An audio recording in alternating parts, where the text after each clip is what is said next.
Jonathan Pierce hadn't heard laughter in his home for over 3 years. The tech mogul stood motionless in the marble hallway of his Boston penthouse, his hand frozen on the doorframe of his daughter's bedroom. It was 11:47 p.m. on a cold February night, and he'd been working late in his home office when something unusual pulled him from his spreadsheets, the sound of pure, unbridled joy. Children's laughter, music, singing. At nearly midnight, Jonathan's heart raced as he slowly pushed open the door, unsure of what he'd find. His twin daughters, 5-year-old Lily and Grace, should have been asleep hours ago. The night nurse he'd hired was supposed to follow the strict schedule Dr. Morrison had prescribed.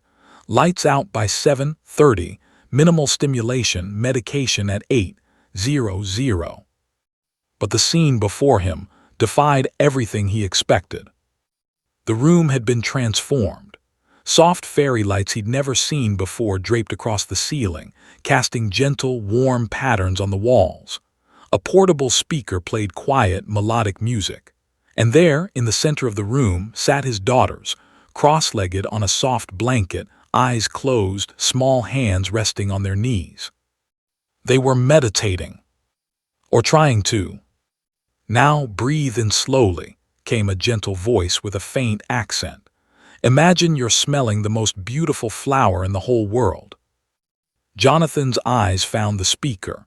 Elina Morales, the young woman he'd hired just 6 weeks ago as a daytime caregiver. She sat facing the girls, her posture calm and open, completely unaware of his presence in the doorway. But that wasn't what stopped Jonathan's breath. It was his daughters' faces. Lily and Grace, his brilliant, beautiful girls who hadn't spoken a word in over 3 years, who'd retreated so deeply into themselves after their mother's accident that every specialist in New England had eventually used the same phrase, selective mutism with severe trauma response, were smiling. Not just smiling, they were peaceful. "Good," Elina continued softly. "Now breathe out slowly like you're blowing birthday candles, but very, very gently so the wish can float up to the stars." Grace's little chest rose and fell. A tiny giggle escaped her lips. Jonathan's knees nearly buckled. Elina opened her eyes and finally noticed him standing there. The color drained from her face. She immediately stood, smoothing her simple cotton dress, her expression shifting to something between apology and defiance.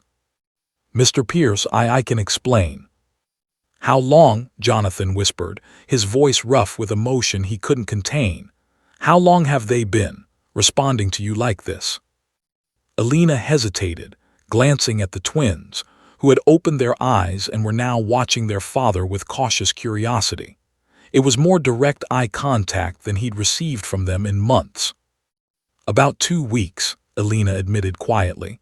"I'm sorry I didn't tell you sooner. I wanted to be sure before I—" "2 weeks," Jonathan repeated, stepping fully into the room. "You've been coming here at night for 2 weeks." "Just for an hour," Elina said quickly. "After my regular shift. The night nurse, Mrs. Chen, she told me you never check on them after 9 p.m., that you're always working, so I thought." "You thought you'd go behind my back." The words came out harsher than Jonathan intended. He watched Elina's jaw tighten, saw the flash of something fierce in her dark eyes. "No, Mr. Pierce," she said, her voice steady despite the obvious tension. "I thought I'd give your daughters what they needed, what they weren't getting." The statement hung in the air like a challenge.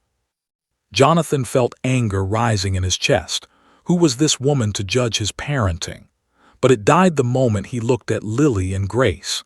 They were watching this exchange with obvious anxiety, their small bodies tensing, their hard-won peace evaporating. He forced himself to take a breath. "Girls," he said softly, kneeling down to their level. "I'm not angry, I promise. I didn't know Miss Elina was visiting you at night." Grace looked at her sister. Lily looked at Elina. Then, in a gesture that nearly broke Jonathan's heart, both girls reached for Elina's hands. "Protecting her. Choosing her." Before we continue with this incredible journey, if you're feeling moved by this story, please take a moment to like this video and subscribe to our channel. Your support helps us bring more heartfelt stories like this one to viewers around the world. And we'd love to hear your thoughts in the comments. Have you ever witnessed an unexpected act of kindness that changed everything? Share your story below. Elina gently squeezed the girl's hands, then released them. "It's okay, Miss Amores," she told them. "Your papa has every right to be surprised. This is his home and you're his daughters. I should have asked permission." She turned to face Jonathan directly. "I apologize, Mr. Pierce. It was unprofessional. If you'd like me to leave, I understand." Jonathan studied her for a long moment. Elina Morales couldn't have been more than 28 years old. Her file had been sparse. Bachelor's degree in early childhood development from a state university, 5 years of experience in various childcare positions, impeccable references. What hadn't been in the file was the reason she'd taken this position, a job that paid significantly less than her qualifications warranted, in a home with 2 traumatized children who didn't speak. He'd been too lost in his own grief to ask why. "Show me," Jonathan said quietly. "I'm sorry. Show me what you've been doing with them. Show me how you got them to be like this." Elina searched his face, looking for anger or judgment. When she found neither, something in her expression softened. "Okay," she said, "but Mr. Pierce, you have to participate. They need to see you present, really present, not just watching from the doorway." The gentle rebuke stung because it was true. Jonathan nodded and moved to sit on the blanket. Lily and Grace watched him with wide eyes, as if their father sitting on the floor was the strangest thing they'd ever witnessed. Perhaps it was.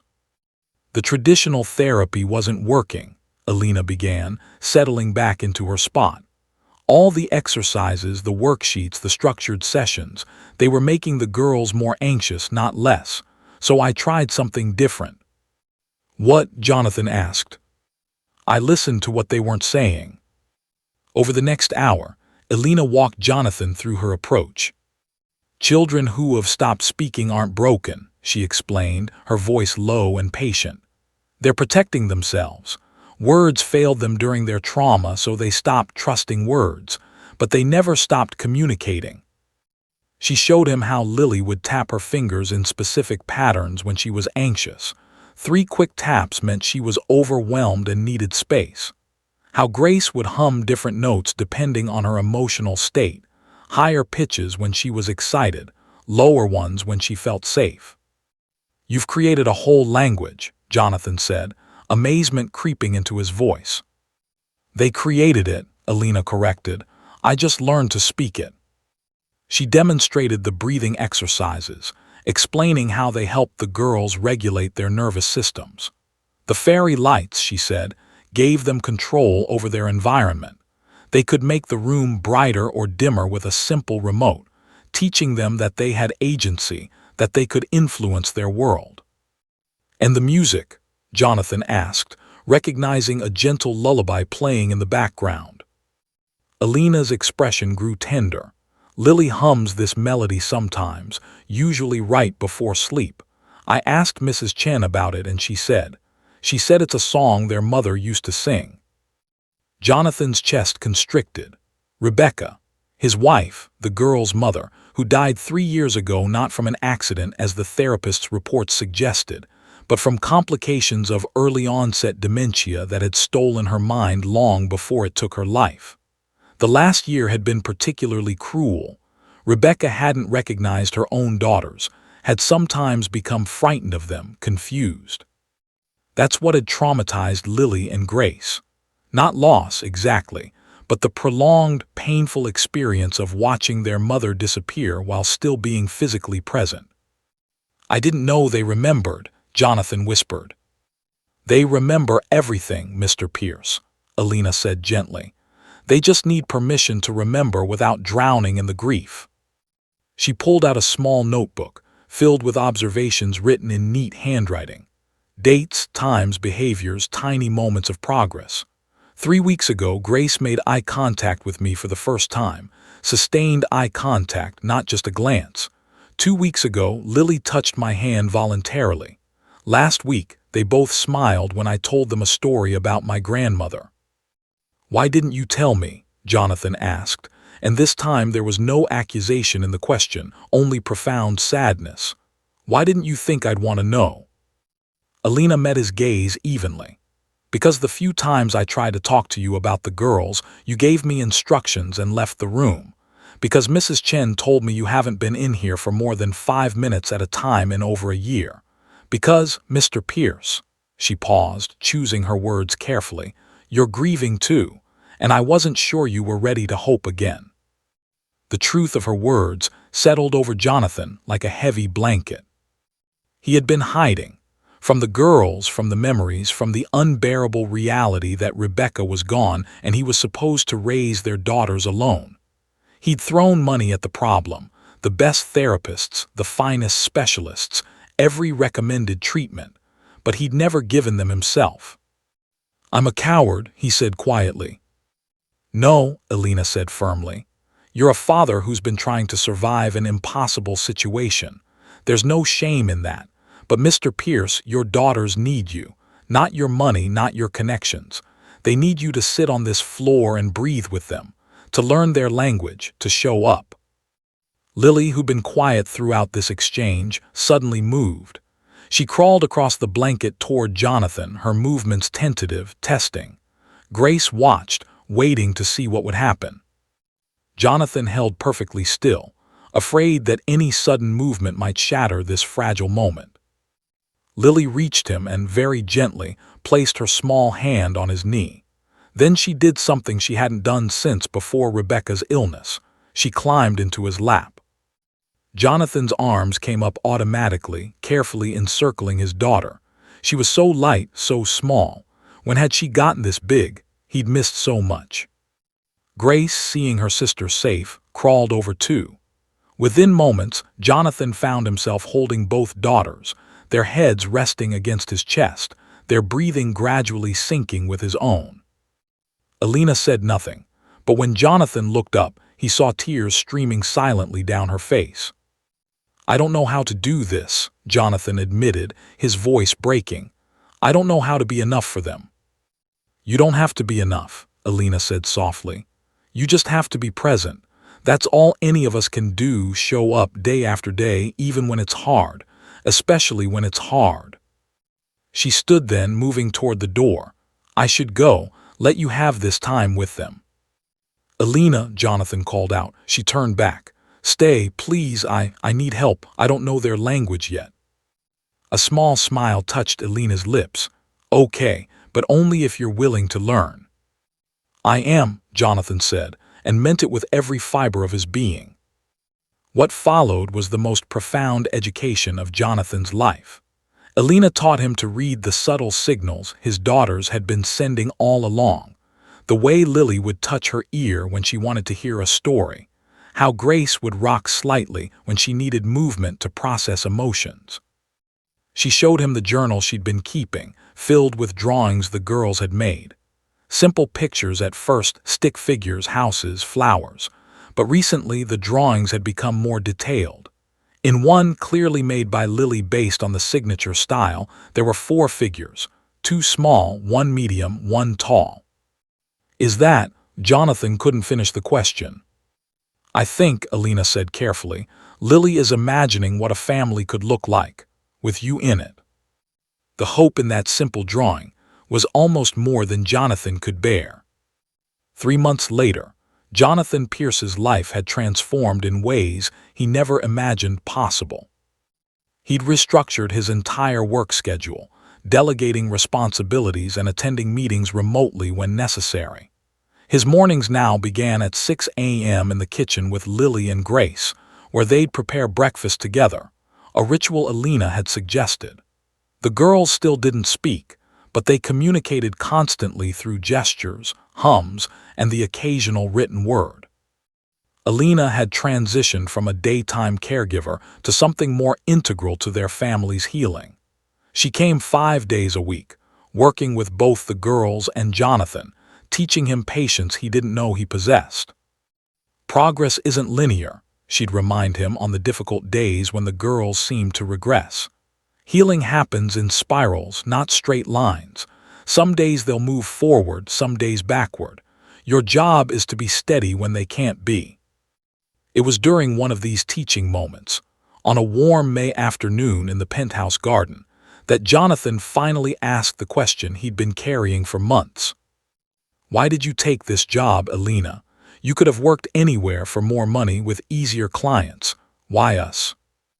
Elina was quiet for a long moment, watching Lily and Grace play in the sunshine. They were building something with blocks, working together in their silent, intuitive way. "I lost my younger sister 4 years ago," she said finally. "Isabella, she was 16. There was a car accident, a drunk driver. She survived, but the trauma, it changed her. She stopped talking, stopped engaging with the world. My family didn't understand. They thought love would be enough, that if we just tried harder, she'd come back to us." Elina's voice grew thick with emotion. "But we didn't know how to reach her. We didn't speak her new language, and I was in graduate school, too busy with my own life to really be there. Then one day, Isabella," she paused, collecting herself. "She took her own life. Left a note saying she felt invisible, like she was screaming and no one could hear her." Jonathan felt his heart break for this woman who'd given his family so much, while carrying her own unbearable grief. "After that, I changed my entire career path," Elina continued. "I specialized in trauma-based selective mutism. I learned everything I could about helping children who'd lost their voices, because I couldn't save Isabella, but maybe I could save others like her." "Lily and Grace aren't Isabella," Jonathan said gently. "I know," Elina smiled sadly. "But when I met them, I saw the same thing I saw in my sister, children who were screaming silently, desperately hoping someone would learn to listen. And I saw you, a father drowning in grief, missing the lifelines your daughters were throwing. I couldn't walk away from that." Jonathan reached across the space between them and took her hand. It was the first time he'd touched her beyond accidental brushes in the kitchen or doorways, and the contact felt significant, weighted with meaning neither of them had the words for yet. "You saved us," he said simply. "No," Elina shook her head. "We saved each other. That's how healing works. It's never one person rescuing another. It's broken people choosing to hold each other's pieces until everyone's strong enough to rebuild." Movement caught their attention. Lily was walking toward them, holding something in her hand. When she reached them, she opened her palm to reveal a small flower she'd picked from the garden, a delicate white bloom. She looked at Elina, then at her father. Then, in a gesture that seemed to hold the weight of the world, she carefully divided the flower into 2 pieces, giving one to Elina and one to Jonathan. "Thank you, sweetheart," Elina whispered, her eyes shining. Lily didn't speak, but she smiled. A full, genuine smile that transformed her entire face, and went back to her sister. "Did she just—" Jonathan couldn't finish. "She just showed you that she understands," Elina said, looking at her half of the flower. "That we're better together, all of us." The moment felt like a turning point, a recognition that this makeshift family they'd formed, 2 grieving adults and 2 traumatized children, had become something real, something worth protecting. That evening, after the girls were asleep, Jonathan and Elina sat in the living room with cups of tea growing cold between them. "I've been thinking," Jonathan began, "about the future, about what happens when the girls start talking again, and I believe they will, thanks to you, about what our family looks like going forward." "Jonathan," Elina started, but he continued. "I know this is complicated. I know we have different backgrounds, different lives. I know I'm your employer and there are a dozen reasons why this is inappropriate to even discuss.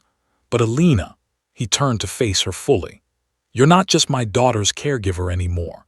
You haven't been for a long time, your family. And I need you to know that when you're ready, if you're ready, I'd like to explore what that means. Not because it's convenient, not because you're good with the girls, but because over these months, watching you teach me how to be a father again, teaching me how to hope again, I've fallen in love with who you are." Elina's breath caught. "I've been so afraid to let myself feel anything," she admitted. After failing her, I promised myself I'd stay professional, stay detached. But with you, with Lily and Grace, I've failed spectacularly at staying detached." "Is that a bad thing?" Jonathan asked gently. "No," Elina smiled through tears. "It's the best thing that's happened to me in years, but we should take this slowly. For the girls, for us. We've all been through too much to rush into something we haven't fully processed." "Slowly," Jonathan agreed. "We can do slowly." They sat in comfortable silence for a while, hands eventually finding each other in the space between them. Two people who'd found each other in the darkness and were slowly, carefully, walking toward the light together. 6 months later, Dr. Patricia Reeves, the speech therapist who'd been working with Lily and Grace, sat in Jonathan's study with an expression of professional amazement. "Mr. Pierce, I've been reviewing the progress reports," she said, shuffling through papers. "The breakthrough we've seen in the last month is unprecedented. Grace spoke her first words last week, 'Thank you,' and Lily has been writing full sentences in her journal." "Elina's methods worked," Jonathan said simply. "More than worked," Dr. Reeves corrected. "What Ms. Morales has done represents a fundamental shift in how we should approach childhood trauma recovery. The combination of patience, emotional attunement, and creating a safe space for non-verbal communication before expecting verbal. It's brilliant. I'd like to document this case. With your permission, it could help countless other families." Jonathan looked out the window to where Elina was teaching the girls to garden, their laughter floating up to the second floor. "I'll discuss it with Elina. But doctor, whatever credit you give, it should go to her. She's the one who never gave up on them."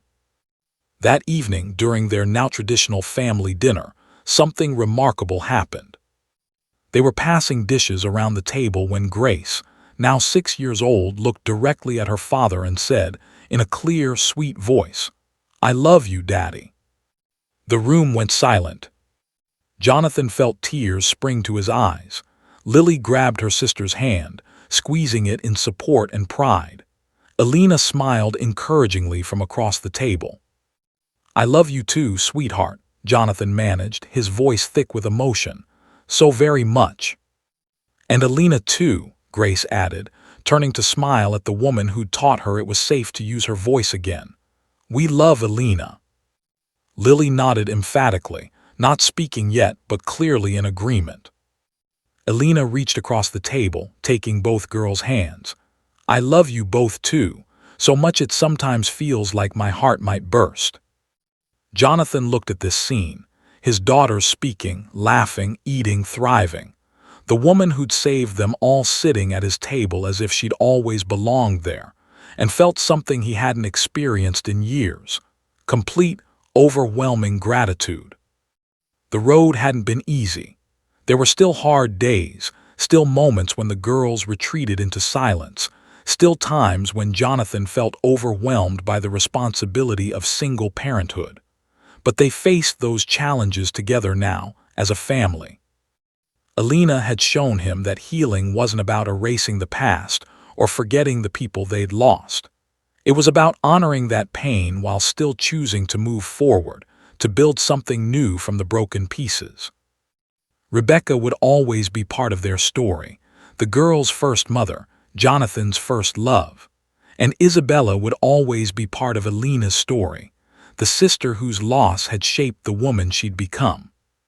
But this, right here, this was their story now. One of resilience, of learning to listen when words failed, of finding family in unexpected places, and of discovering that sometimes the greatest healing happens when broken people choose to be gentle with each other's wounds. Thank you for joining us on this emotional journey. If this story touched your heart, please subscribe to our channel for more inspiring tales of hope, healing, and the quiet power of kindness. Remember, we all carry invisible burdens, and sometimes the greatest gift we can offer another person is simply to see them, truly see them, in their pain and their joy. Share your thoughts in the comments below, And if you know someone who might need this message today, please pass it along. Until next time, choose compassion, choose presence, and choose love.